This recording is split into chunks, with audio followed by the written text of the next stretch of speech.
Hi friends, Bhadra സീരിയലിന്റെ latest എപ്പിസോഡിലെ വേദയ്ക്കുള്ള ഭക്ഷണം നിങ്ങൾ കൊടുത്താൽ മതി, കമലയോട് ഞാൻ സംസാരിക്കാം. അങ്ങനെ ശ്രീജ അവിടുന്ന് പോകാൻ തുടങ്ങുമ്പോണ്ടാവും പെട്ടെന്ന് വാടി ഇങ്ങോട്ട് എന്ന് പറഞ്ഞ് വിക്രം വന്ന് വേദയുടെ കൈ പിടിച്ച് വലിക്കുന്നത്. എന്താ വിക്രം, കൈവിട്. അപ്പോഴേക്കും എല്ലാവരും ഞെട്ടും. അകത്ത് നിൽക്കുന്ന കമലയും ഈ ശബ്ദം കേട്ട് ഞെട്ടുന്നുണ്ട്. എന്താ, കൈ വിടാനല്ലേ പറഞ്ഞത്? വിക്രം, ഇതെന്തേ കാണിക്കുന്നു? വരാനല്ലേ നിന്നോട് പറഞ്ഞത്? അപ്പോഴേക്കും ആശു പറയും, ആ കുട്ടിയുടെ കൈ വിടടാ. വിക്രം പറയും, ഇനി ഇവള് ഈ വീട്ടിൽ നിൽക്കണോ വേണ്ടയോ എന്ന് ഞാൻ തീരുമാനിച്ചോളാം. വാടി, ഇങ്ങോട്ട് ഇറങ്ങാനല്ലേ പറഞ്ഞത്? എന്താ വിക്രം? അപ്പോഴേക്കും വിക്രം വേദയെ പിടിച്ചു വലിച്ച് പുറത്തേക്ക് കൊണ്ടുപോവാണേ. ഈ ശബ്ദം കേട്ട് കമലയും റൂമിൽ നിന്ന് പുറത്തേക്ക് വരുന്നുണ്ട്. അങ്ങനെ വിക്രം വേദയെ പിടിച്ചു വലിച്ച് പുറത്തേക്ക് കൊണ്ടുപോയി ഉന്തിയിടും. വേദയ്ക്കൊന്നും മനസ്സിലായില്ല, ആക്ക് ഷോക്കായി പോവാടേ. വിക്രം പറയും, പോട്ടെ പോട്ടെ എന്ന് കരുതി വിട്ടുകളയുമ്പോ, നീ എന്തും ചെയ്യുന്നതല്ലേ? എന്നെയും ശ്രീനിസാറേയും തമ്മില് തെറ്റിക്കുന്ന വെല്ലുവിളിക്കാൻ നീ ആരാടി? നിനക്ക് എന്താ അതിനുള്ള യോഗ്യത? ഇനിയും നിന്നെ താങ്ങി നിർത്താൻ ഞാൻ തീരുമാനിച്ചിട്ടില്ല. പൊയ്ക്കോ, ഏത് നരകത്തിലേക്കാണെങ്കിലും പൊയ്ക്കോ. ഇനിയും നീ ഇതിനകത്ത് കാലെടുത്ത് വെച്ചാൽ ഞാൻ എങ്ങനെ പെരുമാറുന്നേ എനിക്കറിയില്ല. അപ്പോഴേക്കും വീട്ടിൽ നിന്ന് എല്ലാവരും വരും. ശ്രീജയ്ക്കും, നീ എന്തൊക്കെയാ കാണിക്കുന്നത് വിക്രം? നാട്ടിലെ എല്ലാവരും കാണുന്നുള്ളൊരു വിചാരം വേണ്ടേ? വിക്രം പറയും, ഏട്ടത്തി മിണ്ടരുത്. ഇനി ഇവളുടെ കാര്യത്തിൽ എന്ത് വേണമെന്ന് എന്നോട് ആരും പറയണ്ട. അപ്പോഴേക്കും നന്ദിനിയും വിനായകനും വരും. വിനായകൻ ചോദിക്കും, ഡാ, നീ കിടന്ന് ബഹളം വെക്കാതെ കാര്യം എന്താന്ന് വെച്ചാ പറ. വിക്രം പറയും, ഇവൾ ആരാ വിനേട്ടാ? ശ്രീനിസാറിന്റെ അടുത്ത് പോയിട്ട് എന്നെ ഒഴിവാക്കണം എന്ന് പറയാൻ. ഇവള് ശ്രീനിസാറിന്റെ അടുത്ത് പോയിരിക്കുന്നു എന്നെ കൊരക്കി കൊടുക്കരുതെന്ന് പറയാൻ. അതിന് നിനക്ക് എന്താടി അധികാരം? ശ്രീ ചോദിക്കും, അതൊരു തെറ്റാണോ വിക്രം? വിക്രം പറയും, തെറ്റാണേ. ശ്രീനിസാറിനെ തിരുത്താനും വെല്ലുവിളിക്കാനും ഇവള് പോയത് തെറ്റ് തന്നെയാണ്. നീ എന്താടി അവിടെ പോയി പറഞ്ഞത്? എന്നെയും ശ്രീനിസാറേയും തമ്മില് പരസ്പരം തെറ്റിക്കുന്നോ? ഓടിച്ചതിന്റെ പല്ലൊഴുകിയാ വേണ്ടത് എന്ന് പറഞ്ഞ് കൈ ഒങ്ങിയിട്ടാണ് സംസാരിക്കുന്നത്. വേദങ്ങ് ഞെട്ടിപ്പോകും. വേദ ഇങ്ങനെ വിക്രമിന്റെ കണ്ണിലേക്ക് തന്നെ നോക്കുമ്പോ വിക്രം ആ കൈ താഴ്ത്തും. എന്നിട്ട് തല താഴ്ത്തി നിൽക്കുക. അങ്ങനെ വിക്രം പറയും, എനിക്ക് നിന്നെ കൊല്ലാനുള്ള ദേഷ്യം വരുന്നുണ്ട്. ഇനി ഒരു നിമിഷം പോലും എന്റെ കൺമുന്നിൽ കണ്ടുപോകരുത്. ഇതൊക്കെ കേൾക്കുമ്പോ നന്ദിനിക്ക് സന്തോഷാവും. എല്ലാവരും ഞെട്ടി നിൽക്കുക. വിനായകൻ ചോദിക്കും, എന്താ വേദ ഇത്? ആവശ്യമില്ലാത്ത കാര്യങ്ങളില് ഇടപെടുന്നത് വിക്രമിന് ഇഷ്ടമല്ലാന്ന് നിനക്ക് അറിഞ്ഞൂടെ? പിന്നെ എന്തിനാ അങ്ങനെ ചെയ്തത്? നന്ദിനി പറയും, അഹങ്കാരം, അല്ലാണ്ടെന്താ. ഡേ, നീ വായ മൂടി മിണ്ടാതെ നിൽക്കുന്നുണ്ടല്ലോ. വിക്രം ചോദിക്കുന്നതിനെ മറുപടി പറഞ്ഞൂടെ നിനക്ക്? അപ്പോഴേക്കും മാഷ അങ്ങോട്ട് വരും. എന്നിട്ട് പറയും, ഞാൻ ചെയ്യേണ്ടതാ വേദ ചെയ്തത്.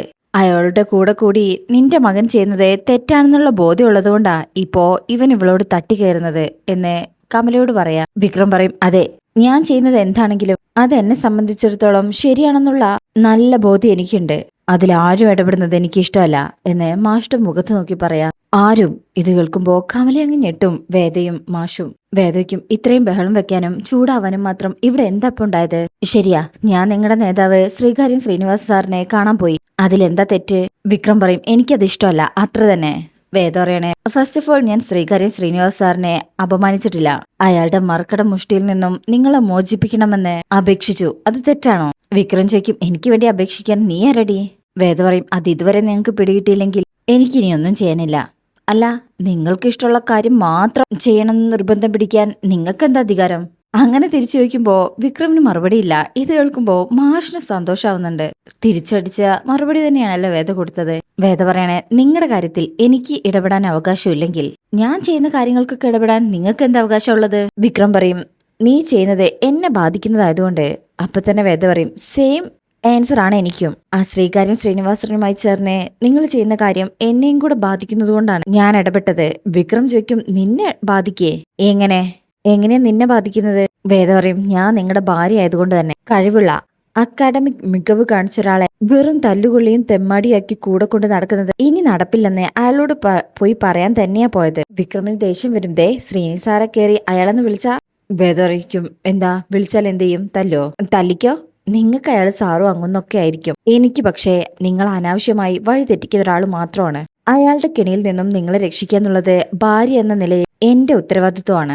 വിക്രം ചോദിക്കും, ഭാര്യ എന്നുള്ള ഉത്തരവാദിത്വം നിനക്കോ? ഒരു കയ്യബദ്ധം പറ്റിയതിന്റെ പേരില് അകത്ത് കയറി കൂടിയപ്പോ മിണ്ടാതിരുന്നു എന്ന് കരുതി എന്റെ ഉത്തരവാദിത്വം ഏറ്റെടുക്കാനായിട്ടില്ല. ജന്മം തന്നവർക്ക് ഇല്ലാത്ത വിഷമം ഉത്കണ്ഠയൊന്നും നിനക്ക് വേണ്ട കേട്ടോ. ഇത് കേൾക്കുമ്പോ മാഷും കമലയും അവരുദ്ദേശിച്ച പറഞ്ഞെന്ന് അവർക്ക് മനസ്സിലായിട്ടുണ്ട്. അവരിങ്ങനെ പരസ്പരം നോക്കി വിക്രമിനെ കമലമ്മ പ്രത്യേകം വല്ലാത്തൊരു വിഷമത്തിൽ നോക്കുകയാണ്. അപ്പൊ വേദ പറയും, അത് തീരുമാനിക്കുന്നത് ഞാനാണ്, അതിനുള്ള അവകാശം എനിക്കുണ്ട്. വിക്രം ചോദിക്കും, അവകാശോ നിനക്കോ? വേദ പറയും, എന്താ സംശയം? നിങ്ങളുടെ ഭാര്യ എന്നുള്ള അവകാശം. താലി പിടിച്ചിട്ട് പറയും, ഇത് കഴുത്തിൽ അണിഞ്ഞത് മുതൽ ഞാൻ നിങ്ങളുടെ ഭാര്യയായൂന്ന് മനസ്സുകൊണ്ട് ഉറപ്പിച്ചത് കൊണ്ടുള്ള അവകാശം. രാഷ്ട്രീയക്കാരുടെയും നാട്ടുകാരുടെയും മുന്നിൽ വെച്ച് ഭാര്യയാണെന്ന് പറഞ്ഞ് നിങ്ങൾ കഴുത്തിൽ മാല അണിഞ്ഞതുകൊണ്ടുള്ള അവകാശം. നമ്മൾ തമ്മിലുള്ള ബന്ധം ഉറപ്പിക്കാൻ നിങ്ങളുടെയും എന്റെയും വീട്ടുകാര് തറവാട്ടമ്പലത്തിൽ പിന്നെ നാട്ടുകാരുടെ മുന്നിൽ എന്നെ നിങ്ങളുടെ ഭാര്യ എന്ന വേഷം കെട്ടിച്ച് നിർത്തിയത് കൊണ്ടുള്ള അവകാശം. ഒരു വീട്ടിൽ ഒരേ മുറിയിൽ ഇത്രയും കാലം അന്തി ഉറങ്ങിയത് കൊണ്ടുള്ള അവകാശം. എന്താ ഇത്രയൊന്നും പോരെ? വിക്രം മുഖം തിരിച്ചിട്ട് പറയും, ഇത്രയൊക്കെ നീ അവകാശം പറയുന്നത് കഴുത്തിൽ കിടക്കുന്ന ഈ മാലയുടെ ബലത്തിലല്ലേ? അതങ്ങ് പൊട്ടിച്ചെറിഞ്ഞാ തീരുമല്ലോ നിന്റെ അവകാശം. ഇത് കേൾക്കുമ്പോ എല്ലാവരും ഞെട്ടും. നന്ദിനിക്ക് സന്തോഷാവും. കമല പറയും, വിക്രം വേണ്ട. വിക്രം വേദയുടെ അടുത്തേക്ക് പോകുമ്പോ ശ്രീജയും പറയുന്നുണ്ട്, വിക്രം പറയുന്ന കേൾക്ക്. വേദ അങ്ങ് ഷോക്കായി പോവും. വിക്രം വന്ന് വേദയുടെ കഴുത്തിലെ ആ താലി അങ്ങ് എടുക്കണേ. വേദയും ഞെട്ടിപ്പോവാണേ. ഹേയ് വിക്രം വലിക്കാനായി റെഡിയായി നിൽക്കണേ. വേദ പറയും, വിട് വിക്രം വിട് എന്നിങ്ങനെ പറയുന്ന സമയത്തും വിക്രം അത് പിടിച്ചു വലിക്കാനായി ദേഷ്യത്തിൽ നിൽക്കണേ. കമല ഇങ്ങനെ മാഷ വിളിക്കുന്നുണ്ട്. മാഷു ആ ഷോക്കിൽ നിൽക്കുക. അപ്പോഴേക്കും വിക്രത്തിന്റെ കവിളില് ഒരടി വീഴും. അത് കാണുമ്പോ എല്ലാവരും ഞെട്ടും. വിക്രം ദേഷ്യത്തിലിങ്ങനെ തിരിഞ്ഞു നോക്കുമ്പോ ശ്രീനി സാറായിരിക്കും. ശ്രീനി സാറെ കാണുന്നതും വിക്രം ഞെട്ടണേ. കൈയെടുക്കുന്നില്ല. കൈയെടുക്കടാ, കൈയെടുക്കാനല്ലേ പറഞ്ഞത്? അങ്ങനെ ശ്രീനി സാറ് പറയുമ്പോഴാ വിക്രം ആ കൈയെടുക്കുന്നത്. പക്ഷെ അടി കിട്ടിയത് കൊണ്ട് വിക്രത്തിന്റെ മുഖത്ത് നല്ല സങ്കടവും ദേഷ്യമൊക്കെ ഉണ്ട്. നീ എന്താ കരുതിയതേ? നിനക്ക് എന്തും ചെയ്യാൻ കഴിവുള്ള ആളാണ് വേദ എന്നോ? ശരിയാ, വേദ എന്നെ കാണാൻ വന്നിരുന്നു, സംസാരിച്ചു. അതുകൊണ്ട് നിനക്കെന്താ അതിൽ പ്രശ്നം? നിനക്ക് വേണ്ടി സംസാരിക്കാനും വേണമെങ്കിൽ തല്ലാനും വരെ എനിക്ക് എത്ര അധികാരമുണ്ടോ അതിലും കൂടുതൽ അവകാശമുണ്ട് നിനക്ക് വേണ്ടി ഇവൾക്ക് സംസാരിക്കാൻ. അതിലെന്താടാ തെറ്റുള്ളത് എന്ന് നോക്കുമ്പോ വിക്രം പറയും, സാർ ആരോട് എന്ത് പറയുന്നു എന്നുള്ളതിലെ. അപ്പോഴേക്കും ശ്രീനി സാറ് പറയും, വായ അടക്കടാ. ഇവള് എന്നോട് സംസാരിച്ചതുപോലെ നിന്റെ അച്ഛനോടാണ് ഇവള് സംസാരിച്ചതെങ്കിൽ നീ ഇങ്ങനെ അവളോട് പെരുമാറുമോ? വിക്രം തല താഴ്ത്തി നിൽക്കും. ശ്രീനി സാറ് പറയും, എടാ ബന്ധം പറയുന്നത് നമ്മൾ തീരുമാനിക്കുന്നതല്ല, അത് രണ്ടുപേർക്കിടയിൽ സ്വാഭാവികമായി സംഭവിക്കുന്നതാണ്. നിനക്കും ഈ പെൺകുട്ടിക്ക് ഇടയിൽ മാനസികമായി അങ്ങനെ ഒരു അടുപ്പം ഉണ്ടായിട്ടില്ലെന്ന് നിനക്ക് പറയാൻ കഴിയോ? വിക്രം ഷോക്കായി പോകും. ശ്രീനി സാർ പറയും, അതുകൊണ്ട് ഈ കുട്ടിയോട് പെരുമാറിയതിന് നീ ഇവളോട് സോറി പറഞ്ഞേ പറ്റൂ. വിക്രം അങ്ങ് ഞെട്ടിപ്പോവാ. എന്താ അതിന് ബുദ്ധിമുട്ടുണ്ടോ? സാർ ഞാൻ. അപ്പൊ ശ്രീനി സാർ പറയും, സോറി പറയടാ. വിക്രം താല്പര്യമില്ലാതെ വേദയുടെ അടുത്തേക്ക് തിരിയുമ്പോഴേക്കും വേദ പറയും, മിസ്റ്റർ ശ്രീകാര്യൻ ശ്രീനിവാസൻ. അങ്ങനെ ബഹുമാനമില്ലാതെ വിളിക്കുമ്പോഴേക്കും വിക്രമിന് ദേഷ്യം വരും. ഡി എന്ന് പറഞ്ഞ് വീണ്ടും തല്ലാനായി പോകുമ്പോഴേക്കും ശ്രീനി സാർ പിടിച്ചു വെക്കുക. ശ്രീനി പറയും, ആ കുട്ടി പറയട്ടെ. പറ മോളെ. വേദ പറയും, കറക്റ്റ് സമയത്ത് പെർഫെക്റ്റ് ലാൻഡിങ് നടത്തിയത് നന്നായി. പക്ഷെ ഇമാതിരി ഓവർ ഡ്രാമ കളിച്ച് വെറുതെ സിമ്പതി പറ്റി പിടിക്കാൻ നോക്കരുത്. അപ്പോഴും വിക്രമിന് ദേഷ്യം വരും. ഡി എന്ന് പറഞ്ഞ് കൈ ഓങ്ങാൻ നിൽക്കുമ്പോഴേക്കും വേദയുടെ നോട്ടത്തിലും അവിടെ എല്ലാവരും ഉള്ളത് കൊണ്ടും ആയിരിക്കാം വിക്രം ഒന്നും ചെയ്യുന്നില്ല. വേദ പറയും, എന്ത് നാടകം കളിച്ചാലും വിക്രമിന്റെ കാര്യത്തിൽ എനിക്ക് നിങ്ങളെ വിശ്വാസം പോരാ, മനസ്സിലായോ?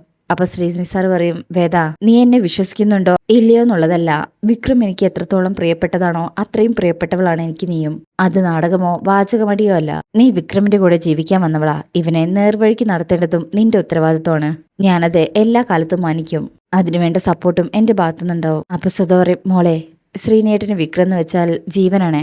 അതിനെ നാടകം എന്നൊന്നും പറയല്ലേ. വേദ പറയും, കൂടുതൽ വിശദീകരണം വേണ്ട ചേച്ചി. വിക്രം ഇദ്ദേഹത്തോടൊപ്പം ചേർന്ന് കൂടി ചെയ്യുന്ന കാര്യങ്ങൾ അതിൽ എനിക്ക് എതിർപ്പുണ്ട്.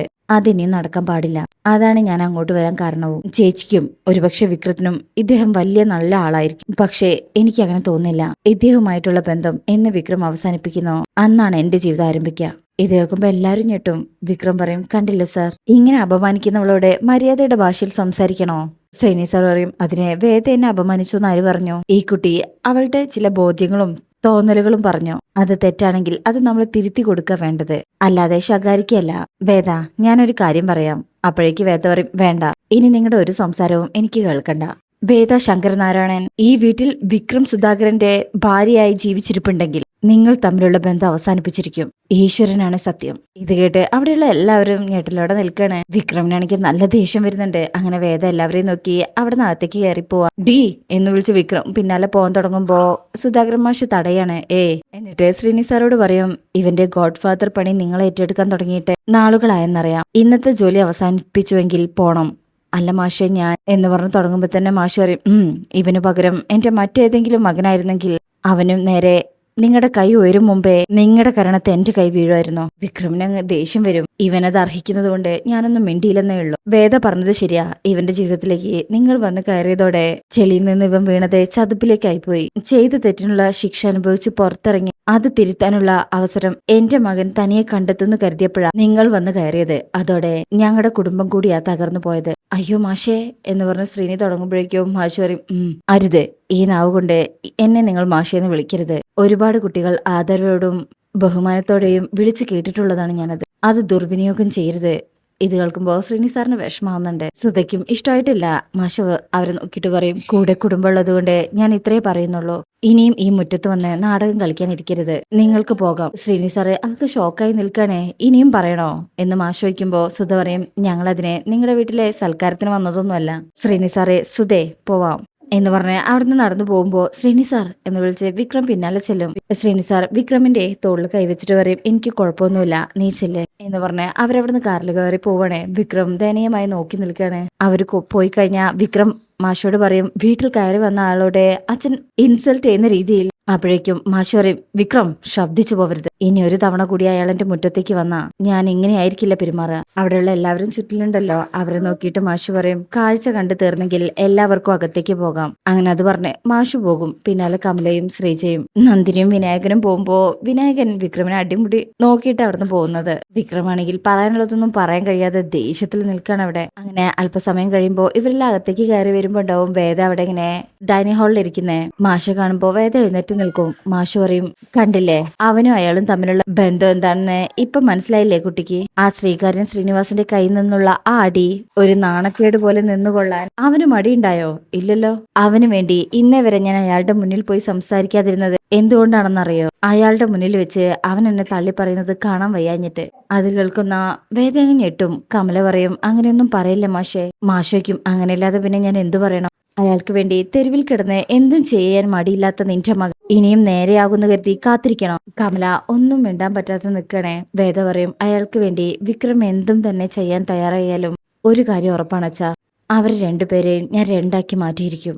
അതുറപ്പാ. മാഷ് പറയും, ഇല്ല, എനിക്ക് വിശ്വാസമില്ല. ശ്രീനിവാസിന് വേണ്ടിയല്ലാതെ വേറെ ആർക്കെങ്കിലും വേണ്ടി അവൻ അടിയുണ്ടാക്കി നീ കേട്ടിട്ടുണ്ടോ? അപ്പോഴാണ് വേദ അത് ശ്രദ്ധിച്ചത്. മാഷ് പറയും, കേൾക്കില്ല. കാരണം അയാൾ കീ കൊടുത്തു വിടുന്ന ഒരു പാവയാണവൻ. നാളെ എന്നെ ആരെങ്കിലും റോഡിൽ തല്ലി താഴെ ഇട്ടെന്ന് അറിഞ്ഞാൽ പോലും ഒരുപക്ഷെ അവൻ വന്നേക്കില്ല. പക്ഷേ നീ പോയി ശ്രീനിവാസിന് നേരെ നേർക്ക് നേർ സംസാരിച്ചു എന്ന് കേട്ടപ്പോഴേക്കും അവൻ പെരുമാറിയത് കണ്ടില്ലേ? ഞങ്ങളെല്ലാവരും ചുറ്റിലും നോക്കി നിന്നതുകൊണ്ട് മാത്രമാണ് അവൻ നിന്റെ മേൽ കൈ വെക്കാതിരുന്നത്. ഇല്ലെങ്കിൽ അതും ചെയ്തേനെ. ഇവൻ അയാളെ വിട്ടുവരുന്നേ നീ വെറുതെ വിചാരിക്കുന്നതാണ് മോളെ. അപ്പോഴും വേദ പറയും, വരുവച്ചാ, ഞാനത് ചെയ്തിരിക്കും. ശ്രീകാര്യൻ ശ്രീനിവാസിനെ പോലുള്ള ഒരാളോടൊപ്പം ഇനിയുള്ള കാലം വിക്രം ചേർന്ന് പോകുന്നത് എനിക്ക് സഹിക്കാൻ പറ്റില്ല. മാഷ് പറയും, അത് നിന്റെ മനസ്സിന്റെ തോന്നൽ. പക്ഷേ അവൻ ചിന്തിക്കുന്നത് അങ്ങനെയല്ല. അല്ലെങ്കിൽ അയാൾ അവനെ കൊണ്ട് ചിന്തിപ്പിക്കുന്നത് അങ്ങനെയല്ല. വേദ പറയും, മനസ്സിലായില്ല. മാഷ് പറയും, ബോധത്തോടെ ഇരുന്നാൽ മാത്രമേ ഒരാളെ തിരുത്താൻ പറ്റൂ. ഒരാളെ അങ്ങനെ അല്ലാതാക്കി തീർത്താ അയാളെ നിയന്ത്രിക്കാൻ അതിനുള്ള ചരട് കയ്യിലുള്ളവനെ പറ്റൂ. അത് കേൾക്കുന്ന വേദയും അവിടെയുള്ള എല്ലാവരും ഞെട്ടിപ്പോകും. അങ്ങനെ മാഷ് പറയും, അവന്റെ ബുദ്ധിയുടെ ബോധത്തിന്റെയും ചരട് വലിക്കുന്നത് ശ്രീകാര്യൻ ശ്രീനിവാസനാണ്. ഈ സമയത്തും അവർക്ക് വ്യക്തമായിട്ട് മനസ്സിലായിട്ടില്ല. നന്ദിനിക്ക് തീരെയും. വിനായകനോട് വയ്ക്കും എന്ന് വെച്ചാ വിനായകൻ പറയും, മിണ്ടാതിരിക്കട്ടെ. വേദ പറയും, ഒരാളുടെ ബോധം മറ്റൊരാൾക്ക് നിയന്ത്രിക്കാനാവണമെങ്കിൽ അയാൾ അത്രമേൽ മറ്റേയാൾക്ക് അടിമയായിരിക്കണം. അതിന് പ്രേരിപ്പിക്കുന്നത് ഒരുപക്ഷെ എന്ന് പറഞ്ഞ് നിർത്തിയിട്ട് വയ്ക്കും. തുറന്നു പറയണം, വിക്രം മയക്കുമരുന്ന് ഉപയോഗിക്കുന്ന ആളാണെന്നാണോ അച്ഛൻ പറഞ്ഞത്? ഇത് കേൾക്കുമ്പോ അവിടെ എല്ലാവരും ഒന്നുകൂടെ ഞെട്ടിപ്പോവാണേ. അമ്മയും ഞെട്ടിപ്പോവും. അങ്ങനെ വേദ പറയും, ഇത്രയും നാളായിട്ട് എനിക്ക് അങ്ങനെ തോന്നിയിട്ടില്ല. അത് ഉപയോഗിക്കുന്നവരുടെ ഒരു മാനറിസവും വിക്രമിൽ ഞാൻ കണ്ടിട്ടില്ല. എന്തിന്, ഒരു സിഗരറ്റ് പോലും ഉപയോഗിക്കുന്നതായിട്ട് ഞാൻ കണ്ടിട്ടില്ല. അപ്പൊ മാഷ് പറയും, അതാ നിന്റെ കുഴപ്പവും. പുറമേ കാണുന്നത് മാത്രം വിശ്വസിക്കാനേ നിനക്ക് കഴിയും. ശരിക്കും അവൻ ആരാണെന്ന് നിനക്ക് മനസ്സിലായിട്ടില്ല. വേദ ഇങ്ങനെ ഞെട്ടി നിൽക്കുമ്പോ കമല പറയും, ഇനി അതും കൂടെ പറഞ്ഞുണ്ടാക്കരുത്. അല്ലെങ്കിൽ തന്നെ ഒരുപാട് അനുഭവിച്ചതാ എന്റെ മകൻ. അവനിങ്ങനെ വേണ്ടാത്ത ശീലമുള്ളതായിട്ട് നിങ്ങൾ ആരെങ്കിലും കണ്ടിട്ടുണ്ടോ? വെറുതെ ആരോപണങ്ങൾ ഉന്നയിക്കരുത് മാഷെ. കാലങ്ങളോളം അവൻ ഈ വീട്ടിൽ കയറാതിരുന്നത് തന്നെ അങ്ങനെയുള്ള ആരോപണങ്ങൾ കാരണം. മാഷ് പറയും, ഞാൻ വിശ്വസിക്കുന്നത് എന്റെ കണ്ണിനെയാണ് കമല. വർഷങ്ങൾക്ക് മുമ്പ് ഞാൻ കണ്ടതാണ്. അത് നടന്നില്ലെന്ന് നിനക്ക് വിശ്വസിക്കാം, എനിക്ക് പറ്റില്ല. അത് കേൾക്കുന്ന അവിടെയുള്ള എല്ലാരും ഞെട്ടും. നന്ദിനി അപ്പോഴും വിനായകനോട് വയ്ക്കും, അതെന്താ സംഭവം? ചുമ്മാതിരിക്കടി എന്ന് വിനായകൻ പറയും. മാഷ് പറയണേ, ജയിലിൽ നിന്ന് ഇറങ്ങിയതോടെ മകൻ വിശുദ്ധനായെന്ന് നിനക്ക് വിശ്വസിക്കാം, എനിക്ക് ബുദ്ധിമുട്ടുണ്ട് എന്ന് പറഞ്ഞ് മാഷ് അവിടുന്ന് പോകും. വേദ ഇപ്പോഴും ആ ഷോക്ക് മാറാതെ എന്തൊക്കെയാ പറഞ്ഞു പോയതെന്ന് ഒന്നുകൂടെ ആലോചിച്ച് അങ്ങനെ നിൽക്കണം അവിടെ. വേദ അമ്മയെ നോക്കുമ്പോ അമ്മ ഒന്നും പറയാതെ മിണ്ടാതെ സങ്കടത്തോടെ അവിടെ നിന്ന് അകത്തേക്ക് പോവാണേ. ശേഷം പിന്നീട് നന്ദിനി വിനായകനെ റൂമിലേക്ക് പിടിച്ചു വലിച്ചുകൊണ്ട് പോയി ഡോർ ക്ലോസ് ചെയ്തിട്ട് ചോദിക്കും, നിങ്ങൾ എന്തൊക്കെ നുണ ഇതുവരെ എന്നോട് പറഞ്ഞിട്ടുണ്ട്? വിനായകൻ ചോദിക്കും, എന്ത് നുണ? നിങ്ങളുടെ അനിയൻ ജയിലിൽ പോയത് ആരോ ചതിച്ചിട്ടാണെന്നല്ലേ നിങ്ങൾ എന്നോട് പറഞ്ഞത്? വിനായകൻ പറയും, അതെ, അത് നമ്മുടെ കല്യാണത്തിന് മുമ്പല്ലേ. നന്ദിനി പറയും, വിവാഹത്തിന് മുമ്പായാലും പിൻപായാലും നുണ തന്നെയാ. വിനായകൻ ചോദിക്കും, നുണയോ? നീ എന്തൊക്കെയാടി പറയുന്നേ? നന്ദിനി വയ്ക്കും, നിങ്ങളുടെ അച്ഛൻ പറഞ്ഞതുപോലെയാണോ കാര്യങ്ങൾ? അത് പറ. വിനായകൻ പറയും, അച്ഛൻ അതിനൊന്നും പറഞ്ഞില്ലല്ലോ.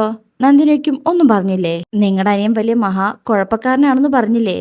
വിനായകൻ ചോദിക്കും. ആണോ? എങ്കിൽ നീ ചെന്ന് അവനോട് ചോദിക്കേ എന്തൊക്കെ കുഴപ്പങ്ങളാ ചെയ്തതെന്ന് ഡീറ്റെയിൽ ആയിട്ട് പറയാൻ പറ.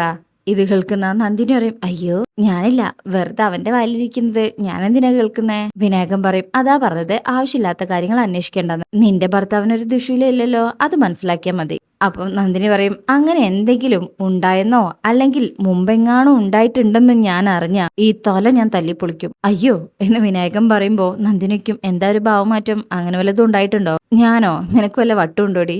നന്ദിനി പറയും, എന്തായാലും ഒരു കാര്യം എനിക്ക് മനസ്സിലായി, ഇത്രയും നല്ലൊരു ജീവിതം കളഞ്ഞിട്ട് അവൾ ഇറങ്ങി വന്നത് ഇങ്ങനൊരുത്തിന് വേണ്ടിയിട്ടാണല്ലോ അല്ലേ വിനയേട്ടാ? എന്നൊക്കുമ്പോ വിനയനെ എന്ന് പറയാനൊരു ഭയമുണ്ട്. നന്ദിനി ആ ഒരു ആശ്വാസത്തിൽ നിൽക്കുമ്പോ വിനായകൻ വേറെ എന്തോ ഒരു കാര്യം ആലോചിച്ചാ നിൽക്കുന്നത്. വിനായകൻ നന്ദിനെ ഇങ്ങനെ നോക്കുന്നത് കാണിച്ചാണ് ഈ ഭാഗം കഴിയുന്നത്. പിന്നീടുള്ള പ്രമോയിലെ വിക്രത്തിന് അമ്മയുടെ കയ്യിൽ നിന്ന് അടിയൊക്കെ കിട്ടുന്നുണ്ട് കേട്ടോ. അപ്പൊ ആ പ്രമോ ആയിട്ട് നമുക്ക് ഉടൻ വരാം. ഇന്നത്തെ റിവ്യൂ ഇഷ്ടമായിട്ടുണ്ടെങ്കിൽ ചാനൽ ലൈക്ക് ചെയ്യുക, സബ്സ്ക്രൈബ് ചെയ്യുക, സപ്പോർട്ട് ചെയ്യുക. താങ്ക്